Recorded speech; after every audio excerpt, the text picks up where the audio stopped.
Matou familier, en 5 lettres. Minet.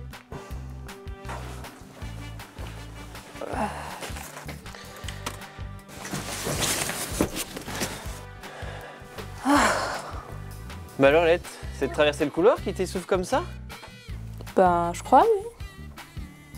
Mais tu sais, maintenant que j'y pense, je crois que j'ai pas refait de sport depuis la fin des JO. Mais non, tu déconnes là? Non mais Lette, c'est primordial de garder une activité physique. Allez, on va remédier à ça. J'envoie un mail à mes contacts. Allez, bah c'est bon, c'est booké. Tu y vas. Là maintenant? Ouais, et tu peux même garder ton jean cette fois. Et puis tiens, au passage, si tu peux me délivrer ça. Oh, qu'est-ce que c'est? Bon, rien, c'est une livraison pour mon chat. Allez, bye.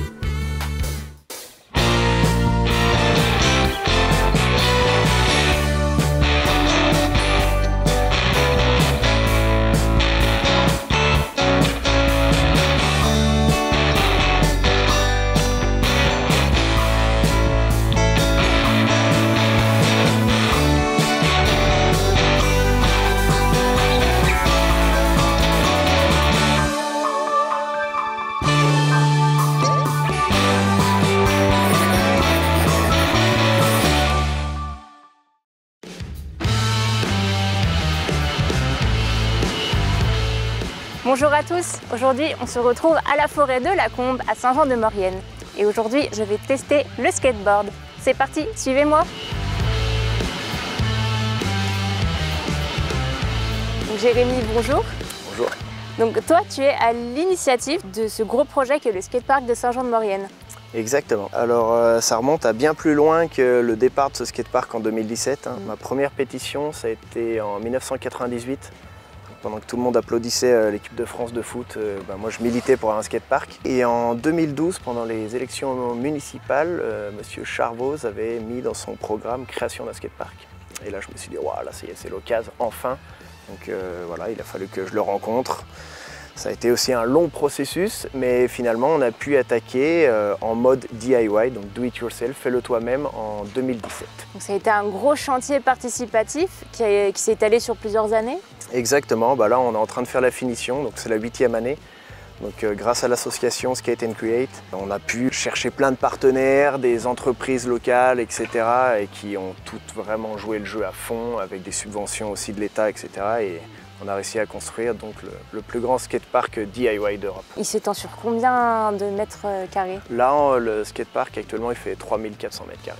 Donc c'est un skatepark qui a quand même sa renommée et qui commence à faire parler de lui de plus en plus. Dans le petit milieu qu'est le skateboard, je pense qu'on a une assez bonne réputation, grâce notamment à la presse spécialisée, le magazine Confusion et d'autres magazines qui ont parlé de nous. On a beaucoup d'étrangers qui viennent skater ici. Et donc là, juste il y a 15 jours, il y avait 15 Suisses, 15 Belges, 8 Polonais, un Australien. Enfin, il y a un peu toute l'Europe et plus qui vient skater ici, ça fait vraiment plaisir. On est le matin, les gens commencent à arriver pour venir skater au skatepark. C'est des gens qui savent skater de base ou c'est des gens qui apprennent? Parce qu'on sait qu'il y a une école qui s'est créée à Saint-Jean-de-Maurienne et le projet du skatepark a été vraiment moteur à la création de cette école. Oui, tout à fait. L'école de skate, le Versus Skate Club, c'est Christopher Portaz qui l'a lancé en 2020. Il a été diplômé d'un CQP en 2019. Ensuite, il a lancé l'école et pour être tout à fait honnête, je ne voyais pas vraiment ça d'un bon œil au début parce que pour moi, le skate, j'avais appris ça dans la rue, sans horaire, je faisais ce que je veux, quand je voulais, avec personne pour me dire quoi faire. Et finalement, Christo m'a prouvé que j'avais totalement tort parce que les gamins qui viennent ici, la majorité du temps, leurs parents n'ont pas pratiqué le skate et ils ne peuvent pas du tout leur donner de base. On voyait que c'était dangereux parce que les gamins n'allaient pas forcément sur les modules qui étaient adaptés à leur niveau, etc. Et le fait qu'ils créent cette école, ça a vraiment aidé à fluidifier un petit peu le trafic et c'est devenu rationnel parce que les gamins et les grands ont pu vraiment pratiquer tous ensemble. Au-delà de leur apprendre à faire du skateboard, seulement la pratique, il leur apprend aussi un peu à utiliser l'infrastructure, les règles non écrites de l'utilisation d'un skatepark. Et puis ensuite, comme ça, ils regardent autour d'eux, ils ne se lancent pas n'importe où et comme ça, tout le monde peut skater ensemble en sécurité. Benjamin, bonjour. Bonjour Laetitia. Donc toi, tu es éducateur sportif et plus particulièrement entraîneur de skate. Oui. C'est comme ça qu'on dit? Exactement. D'accord, et ça consiste en quoi? Ben moi je partage ma passion déjà, c'est super. Le skate a façonné ma vie depuis que j'ai l'âge du petit Marcel que vous avez vu. Là, depuis 5-6 ans je fais du skate. J'arrive à la quarantaine et j'ai envie de transmettre ma passion vraiment.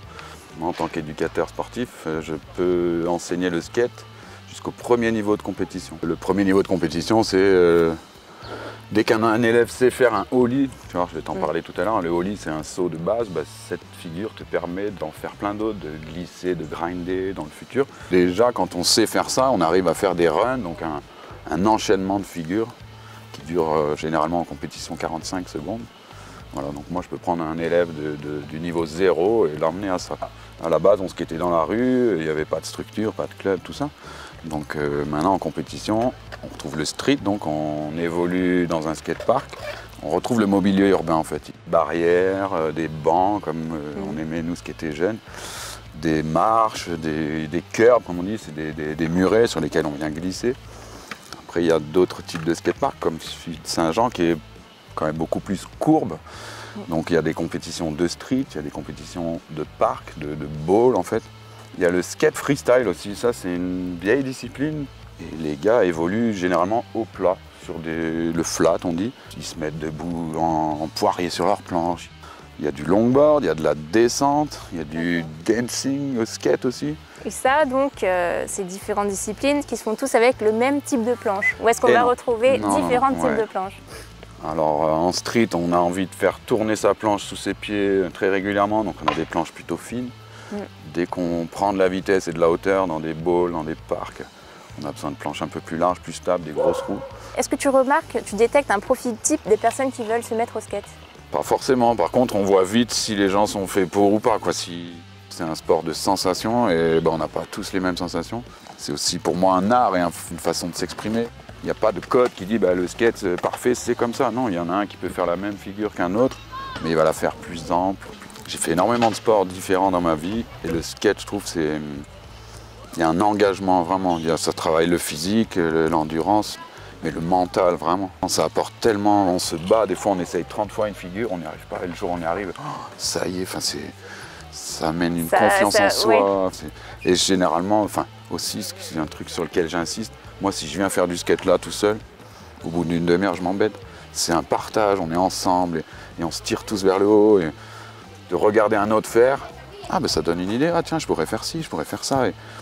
C'est un sport de partage. Donc là Benjamin, j'ai mis le casque, on va mettre les autres protections. Donc qu'est-ce qu'on va retrouver? Alors on protège un peu toutes les articulations, on tombe sur les genoux, les poignets, les coudes. Comme toute séance de sport, on attaque par un petit échauffement, des petits assouplissements. On fait un tour de skatepark. Par exemple. On va faire ça, tiens. J'aime bien les échauffer comme ça, moi, les jeunes. Ok. On va juste venir là sans courir au début. On va se mettre à genoux et sur les poignets. Et on se laisse glisser.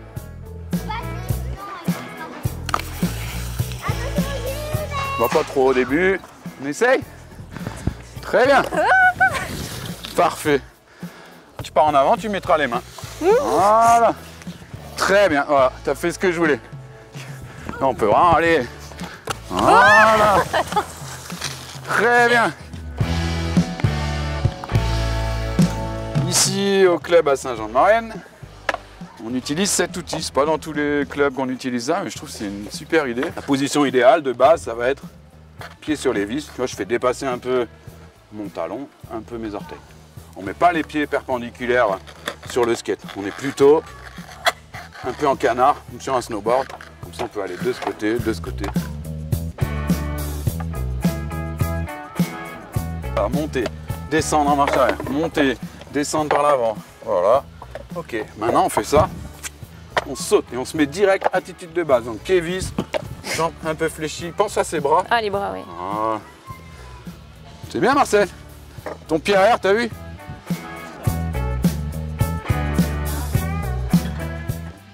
Alors maintenant, on fait ça, ça, ça, ça.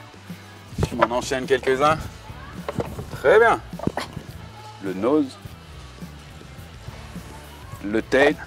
Donc l'arrière de mon skate, la queue, l'avant, le nose. Ok? Ok. Quand on évolue sur son skate, on est un tout petit peu sur l'arrière de son skate. Si on veut gérer, après tourner, on va essayer de lever les roues avant.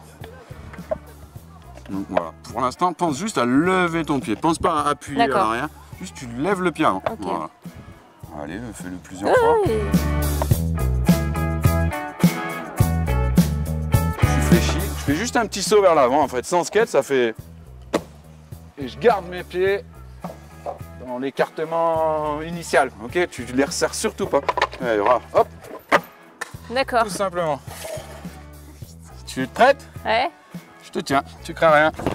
Oui, parce que... Ok. Ce que je te propose, c'est de prendre un vrai skate. Maintenant, ce que tu peux faire, ça, c'est sauter direct, pied vis et fléchi. Tu te rappelles? Bien fléchi, pied vis. Parfait. Tu sautes en arrière. Encore une fois, et on arrête. Allez, c'est bon. T'es une bête. Tu as l'autre pied, il est au même niveau que le pied sur la planche. Ok? Et on ne pense pas à pousser, on pense juste en gros à regarder loin devant soi et juste on se fléchit. Alors je plie cette jambe, mon skate avance tout seul. Au niveau de Mathieu, là, à la feuille morte, tu fais la même gestuelle, mais tu relèves plus le pied, tu le poses et tu exagères, tu te fléchis beaucoup. Si tu as un petit bruit de terrain de basket, là, c'est l'idéal. Ok, et là on va s'arrêter. Allez, bah, c'est pas le premier coup qu'on peut y arriver très bien, mais il faut en bouffer, en bouffer. Le skate, c'est ça, on répète, on rabâche, on rabâche. Alors tu pourrais exagérer, Laetitia. Quand tu veux freiner, tes épaules sont là, j'aimerais qu'elles... Voilà. En ski, tu dérapes. Tu fais du ski? Oui. Tu dérapes, tu fais pas... Tu fais... Pareil. Pas en arrière, on est plutôt... On est vraiment centré sur ce skate. Voilà, là tu vois, tu te penches en arrière.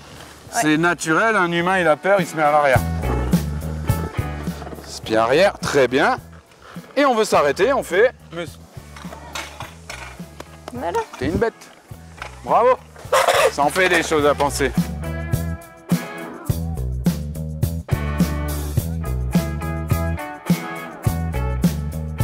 Il y a juste ça à corriger encore. T'es un peu arrière. Ouais. Et le risque c'est quoi? Bah, c'est... Ouais, je le fais pour la caméra. Le risque c'est ça. Une petite balayette et tu tombes. Donc si tu es centré, il n'y a pas de raison de partir en arrière ou en avant. Il y a une petite dame qui a poussé sa poussette, qui traverse la route, qui n'a pas regardé. Donc tu dois me faire un arrêt, pas d'urgence, mais idéalement, j'aimerais que tu t'arrêtes là avant les plots. Quand tu veux. Là, je prends de l'élan. Vas-y, les pieds, c'est bon. Très bien. Les... Et là, et stop. Ok. Tu as vu? Ouais. J'ai eu peur, j'appréhende, je me mets en marche à recul. Hein, tu as eu peur. C'est juste ça qu'il faut que tu changes un peu. Te mets surtout pas en arrière. Là, depuis tout à l'heure, je te tiens, mais si je te lâche, il y a moyen de te mettre une belle balayette. Ouais. Pied arrière, tu as vu, tu peux l'écarter. Mais... Bon, il est un peu tard pour, mais ah, ben, t'as pas les pieds super bien mis, mais tu es bien en avant. C'est très bien. Le top, c'est de rabâcher, d'en faire seul. Pour moi, là, tout ce que tu viens de faire, tu es apte à le faire seul. Je te cache pas que tu vas t'en mettre 2-3, mais si tu as tes protections, tout se passera bien. Je dis rien, je te regarde. À l'avant, ok. Ah, hop là, je suis reparti. Bien rattrapé. Alors, on n'est pas obligé d'aller tout là-haut, mais moi je me sers vachement de cet endroit avec les élèves parce que tout ce que je viens de te dire là pendant 1 heure, ben, tu le fais là. Tu es centré, flexion, extension, tu anticipes, tu regardes où tu vas.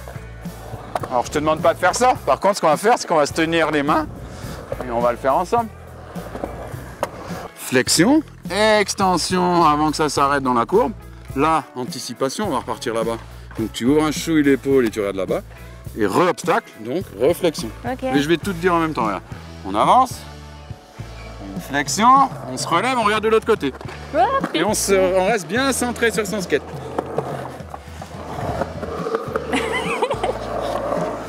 Voilà.